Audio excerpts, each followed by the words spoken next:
यो, कैसे हो आप लोग। डिस्क्लेमर और थंबनेल देख के पता लग गया होगा कि इस बार बकचोदी बॉर्डर के इस साइड वालों की नहीं बल्कि बॉर्डर के उस साइड वाले खबीस के बच्चों की है। तो वक्त जाया किए बगैर हेडफोन्स उठा लो और शुरू करते हैं बिना किसी देरी के। मूवी के स्टार्ट में सनी पाजी पाकिस्तानी फौजियों का पीछा कर रहे होते हैं। बस कुछ ही दूर पाकिस्तान की सरहद है, लेकिन उसी मोमेंट पे एक पाकिस्तानी फौजी का पैर लैंड माइन पे आता है और उसकी फट जाती है, मतलब वो फट जाता है। यहाँ सनी पाजी को रियलाइज होता है कि फक, यहाँ तो हमने खुद ही लैंडमाइन बचा रखे थे, मैं कैसे भूल गया। शिटमैन, हाउ डम आई एम। यही होता है जब 68 साल के बुड्ढे को हीरो का रोल दोगे। हक दिया ना। खैर, लड़ते लड़ते सनी पाजी खुद ही अपना पैर लैंडमाइन पे रख देता है। अब यहाँ पे दो सिचुएशंस है। पहला, जय हिंद बोलकर पैर हटा दे। दूसरा, रेस्क्यू टीम आने का वेट करे। लेकिन सनी पाजी ने तो अपना और प्लस करना था। पैर हटा के उस पर पाकिस्तानी फौजी को गिरा दिया और बूम। देखा, लैंडमैन तो बुंड मरा है, हम पे तो फ्लैश की पावर्स हैं। सनी पाजी, वो पूछना यह था कि बचपन में आपके घर फ्लैश ने सलाम दुआ की थी। अपनी आंखें खोल और गौर से देख तू कहां और किसके सामने खड़ा है। यहाँ बात सिर्फ एक बार समझाई जाती है, बस। तो ठीक है, इसमें चिल्लाने की क्या बात है, केले ही खा गए हो। सीधे सरहद पे खड़े होकर पाकिस्तानी चेक पोस्ट की तरफ देखकर सनी पाजी जोर से चिल्लाता है कि अगर इसके बाद किसी ने गोली चलाई तो वो गे शिट, इसीलिए इन्होंने गोली नहीं चलाई। इस मूवी में ये लांती सिर्फ चिल्ला रहा है। हमने अटैक किया तो चिल्ला दिया, मूवी प्रमोट करने गया तो चिल्ला दिया, बस कहां तक जानी चाहिए। और अगर सीनियर समझा रहा है तो उस पे भी चिल्ला दिया। अबे कुत्ते, माना कि वो साइड कैरेक्टर है पर मूवी में तुम्हारा सीनियर है, कुछ तो इज्जत कर ले। डिसिप्लिन की माँ क्यों चौध रहा है। फिर सीधा वरुण धवन पे सीन शिफ्ट होता है। नदी के पास इनका एक सिपाही पानी भरने जाता है, पर वहाँ पहले से ही पाकिस्तानी फौजी मौजूद थे। अब यहाँ ये 5 अगर चाहते तो उस अकेले को मार सकते थे, लेकिन फिर ये आ गए। अब भी मार सकते हैं, पर वरुण भाई ऑरा फार्मिंग करते हुए अपनी सिपाही का बंदूक नीचे करवा लेता है। बंदूक नीचे करो निशान से। और फिर पहले पानी पीता है और उसके बाद नदी पार करके पाकिस्तानी फौजियों से ही सलूट मरवा लेता है और कहता है कि अफसर को देखकर सलूट किया जाता है, चाहे वो किसी भी आर्मी का हो। देखो किस कदर गांडू राइटर है जिसने ये स्टोरी लिखी है। अबे मेरे बच्चे, बैटलफील्ड में सीनियर हो या जूनियर, दुश्मन दुश्मन होता है। हाँ, अगर वैसे ही अपने से बड़ी रैंक का ऑफिसर्स को देखे तो उसको एज अ रिस्पेक्ट सैल्यूट किया जाता है। और आजकल तो वैसे ही एक वीडियो बहुत वायरल है जहाँ पाकिस्तानी ऑफिसर इंडियन ऑफिसर को सैल्यूट करता है, and I really appreciate this. तो बॉलीवुड वालों, इससे हमने क्या सबक सीखा कि हर चीज को नेगेटिव पोर्ट्रे नहीं किया जाता है। इंसान के बच्चे बनो और अब गांड मराओ। नेक्स्ट सीन में सीधा दिलजीत पाजी रनवे पे अपना प्लेन लैंड करता है, जो कि ग्रीन स्क्रीन है। सीधा जाकर अपने सीनियर से कहता है कि दुश्मन की तादाद भले ही हमसे ज्यादा हो, लेकिन आसमान तो हमारा ही है, इसीलिए इन सबको घर भेज दो, मैं अकेले ही काफी हूँ। लाडले, बॉर्डर के उस साइड होता होगा आसमान तुम्हारा, लेकिन इस साइड अगर आओगे और वो भी गलत नियत से, भाई बता रहा हूँ, लाते अलग मारेंगे और बुंड अलग, और आखिर में चाय शाय पिलाकर वापस भेज देंगे। इसीलिए ये डायलॉग बाजी मत कर और जाकर गाने ही गा। फिर सीधा पानी में सीन शिफ्ट होता है, जहां हमें पता लगता है कि इनकी शिप का सुनार काम नहीं कर रहा और इसको सुनार के बारे में कुछ नहीं पता है। एक ऑफिसर इसको कहता है कि दुश्मन का जहाज अगर आया तो हमें पता नहीं लगेगा, हम क्या करेंगे। तो ये आगे से कहता है मुझ पे trust, fuck you, in capital letters. खैर, इसने बाकी दो की तरह बिल्कुल भी और फार्मिंग या डायलॉग बाजी नहीं की। ना ना ना ना, इसने सीधा चुस्सी मार दी, जेब से बच्चों वाली ड्राइंग निकालकर सुनार पर चिपका दी और कहा माँ है ना, वो सब ठीक कर देगी। और फिर क्या, सुनार काम करने लग गया। बस मुझसे कोई नहीं पूछेगा कि ये ब्लैक मैजिक है या white magic. Actually we just discovered a new branch of military technology, माँ की ड्राइंग। अब सीधा स्टोरी पास्ट में जाती है, जब ये तीनों आर्मी एकेडमी में होते हैं, जहाँ ये तीनों भाग रहे हैं। मतलब आर्मी एकेडमी को हॉस्टल बना रखा है। डिसिप्लिन वो क्या होता है, हमने तो सिर्फ पाकिस्तानियों को आतंकवादी बताना है। पाकिस्तानियों से याद आया, मूवी में यह पाकिस्तानी फौजी भी अपने सीनियर्स को आप जनाब करके बुला रहे होते हैं। बहन के लोड़ा, प्रोफेशनलिज्म नाम की भी कोई चीज होती है। माना कि बॉलीवुड मूवीज में जब तक पाकिस्तान को एज अ विलन शो न करो वो हिट नहीं करती, लेकिन ये सस्ता मिर्जा गालिब की टट्टी बनकर उर्दू का रैप तो मत करो। और ये पाकिस्तानी आर्मी हेडक्वार्टर्स को तो टीचर स्टाफ रूम ही बना दिया। हिपोक्रेसी चेक कर रहे हो इनकी, इनका बस चले ये लोग तो पाकिस्तान को नया साउथ सुडान बना दे। मतलब यार कुछ भी। और पीछे इसी रूम में नूरजहां की तस्वीर देखकर बिल्कुल भी हैरान नहीं होना। ये असल में बॉलीवुड वालों ने अपनी बाजी का रिश्ता निहायत ही अदब और एहतराम के साथ पेश किया हुआ है। इनके हिसाब से पाकिस्तानी वो है जो सफेद टोपी, एक अदद तावीज और सुरमा आंखों में लगाए, जो आप जनाब अदाब करके बात करे, और सबसे मेन चीज वो नूरजहां के सॉन्ग पे वाइब करता हो। बस बन गया हल्की आंच पे बुना हुआ बॉलीवुड वालों का पाकिस्तानी।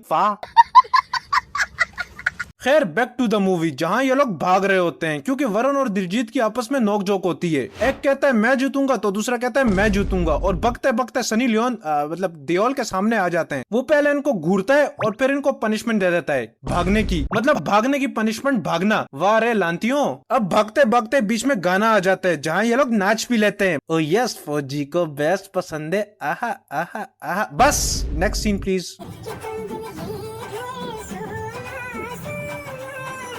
मूवी वापस से प्रेजेंट में आती है जहां पर हमेशा की तरह ये तीन बच्चे वीएफएक्स वाले प्लेन को देखने आए होते हैं, लेकिन अचानक से आसमान में तीन पाकिस्तानी प्लेन स्पॉन होते हैं और ये तीन बच्चे उनको देखकर उसकी तरफ भागने लगते हैं। दिलजीत पाजी को रियलाइज होता है कि ये तो दुश्मन के प्लेन्स हैं। बस फिर क्या, बेस के फेंसेस के ऊपर से छलांग मारकर बच्चों को बचाने के लिए दौड़ता है। रुको, इस मोमेंट पे आपको क्या लगता है कि ये तीन प्लेन्स पीछे बेस डिस्ट्रॉय करने आए? ना ना ना ना, ये बॉलीवुड वाले पाकिस्तानी है। पहले बच्चों को मारेंगे, फिर इनकी मारेंगे और आखिर में इनसे अपनी मरवाएंगे, और बस बन गई एक एंटी पाकिस्तानी मूवी। और दूसरी तरफ इनका वीएफएक्स भी तबाह हो जाता है पाकिस्तानी सबमरीन के हाथों। बस हर तरफ डर डर शुरू हो जाता है। तो ये लोग डिसाइड करते हैं कि we have to leave this ship as soon as possible. बस इतने में ही फट गई, इतनी हिम्मत थी। सारे बोट्स में बैठ जाते हैं, लेकिन आहान भाई कहते हैं मैं तो और प्लस करूंगा। पीसी इमोशंस भी तो ऐड करने हैं इस मूवी में, लॉजिक तो वैसे नहीं है। सीधा जाता है और टॉर्पीडोस लॉन्च करता है, जिनमें एक टॉर्पीडो पाकिस्तानी सबमरीन को हिट कर जाती है। तो उनमें से एक ऑफिसर कहता है कि सर हमें सरफेस पे जाना होगा वरना हम डूब जाएंगे। जैसे ही ये लोग सरफेस पे आते हैं तो आहान भाई और फॉर्म करते हुए सस्ती वीएफएक्स वाली मशीन गन से सबमरीन को हिट करता है, लेकिन कुछ नहीं होता। इतने में पाकिस्तानी सबमरीन एक टॉर्पीडो लॉन्च करता है जो कि इसको हिट कर जाती है और ये नीचे गिर जाता है। अब यहाँ पर कोई इंसान का बच्चा होता तो वो मर जाता है, लेकिन ये बॉलीवुड वाले कुत्ती के बच्चे हैं। कोई इमोशनल देशभक्ति वाला सॉन्ग लगा देते हैं जिससे इसमें शक्ति आ जाती है और ले तेरी माँ की शूट कर लेते हैं तोड़ का हथौड़ा और बूम। बस इतनी सी बात थी बहनचोद। नेक्स्ट, यहाँ ये ग्रेविटी को चोदते हुए सारे प्लेन डिस्ट्रॉय कर देता है और इसको एक गोली लग जाती है। शिट, मर गया ये तो। अबे बहनचोद अभी नहीं मरा, ले दूसरी गोली लग गई, अब तो पक्का मर जाना चाहिए। घंटा मेरा, ये लो इसने लास्ट प्लेन भी डिस्ट्रॉय कर लिया और डायलॉग बाजी करते हुए फाइनली मर गया। बस यार गांड मरा है, मैन की ये बकचोदी और नहीं झेल सकता। अब सीधा क्लाइमैक्स पे आते हैं। यहाँ वरुण धवन और उसकी टोली खुले मैदान में भाग रहे हैं और सामने पाकिस्तानी आर्मी कवर में होकर भी इनको नहीं मार पा रही। लगता है इनको रबड़ की बुलेट्स पकड़ाई हैं। दौड़ते दौड़ते वरुण धवन ग्रेनेड लेकर बंकर में ही फेंक देता है और फिर उस बंकर के ऊपर लेट जाता है। शाबाश, वेरी गुड। मैं कहता हूँ इतनी गांड पार प्रोडक्टिविटी किधर से लाते हो? लड़ते लड़ते वही नदी के पास वाला सिपाही वरुण धवन पर बंदूक तान के खड़ा है। लगता है अब मार लेगा। अबे मार ना, अबे मार भी ले अब। अबे यार मुझसे नहीं हो रहा, तुम लोगों में से कोई मेरे पे ही ऑनलाइन फायर कर दो। यहाँ इस लगड़ बग्गे की औलाद को देखो। अब ये चाहता तो डायरेक्ट बंदूक से भी मार सकता था, लेकिन बुंड में कीड़ा होने की वजह से ग्रेनेड से उड़ा दिया। और ये बुड्ढा यहाँ दिए को ना बुझने देने की चक्कर में खुद बुझ गया। और ये इतने 5 फटे, लेकिन फिर भी ये सनी पाजी से बात कर रहा है। और सनी पाजी ने वहाँ दौड़ते दौड़ते 2 टैंक की ग्रेनेड से उड़ा दिए और एक टैंक के सीधे निशाने पे आके बैठ गए। ओहो हो, अब तो सनी पाजी शहीद होंगे। तेरी माँ की, ये नहीं मरने वाला। वरुण को देखते हैं। देखा, ये मर गया। इसको कहते हैं फौजी का एक गोली से मरना। ऐसा मैं सोच रहा था, लेकिन इसको फ्लैशबैक आ जाते हैं जहां पर इसकी बीवी का सरप्राइज रेडी होता है कि बच्चा लड़का होगा या लड़की। बस उसी सरप्राइज के क्यूरियोसिटी को मद्देनजर रखते हुए ये वापस से जिंदा हो जाता है और सबको मारने लगता है, लेकिन जज्बा अभी गिरा नहीं और बॉलीवुड वालों में शर्म बचा नहीं। अचानक से तोप का गोला इसके पास गिरता है। अब तो मरना होगा तुझे, हर बार बीवी का फ्लैशबैक काम नहीं करता। बस कर, मूवी खत्म हो रही है, लेकिन इसकी बकचोदी नहीं, वापस जिंदा हो गया।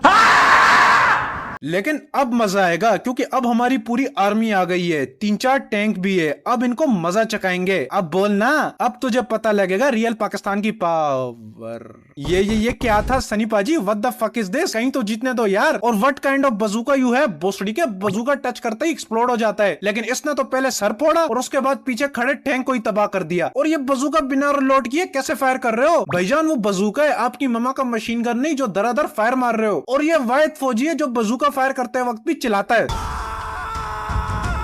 सनी पाजी गला खराब हो जाएगा, ये लो मिंट वाली टॉफी खाओ, अब चिल्लाओ।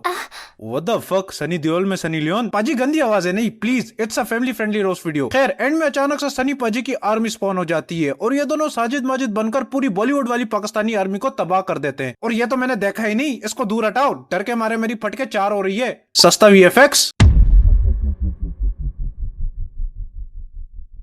तो मॉरल ऑफ द स्टोरी ये है कि कुछ भी मॉरल नहीं है इस चूतिया मूवी का। अगर इसका मॉरल देता रहा तो आइंस्टाइन फिर से पैदा होकर मेरे मुंह पे थूकर वापस से फौत हो जाएगा। इसीलिए अगर वीडियो पसंद आई है तो लाइक कर देना, चैनल को सब्सक्राइब कर देना और कमेंट सेक्शन में लाजमी बताना कि कैसी लगी वीडियो। मैं सबके कमेंट्स का रिप्लाई करूंगा। चलो अब भागो। I was written off from a young age. Took my anger straight to the front page. Scripted my war from the screen glow. That judged me, that shoved me, that fed me, that made me. Roasting from the fire in my bloodstream. Taking my craft past their dead dreams. Speaking my truth through the dark night. Seeing the purpose through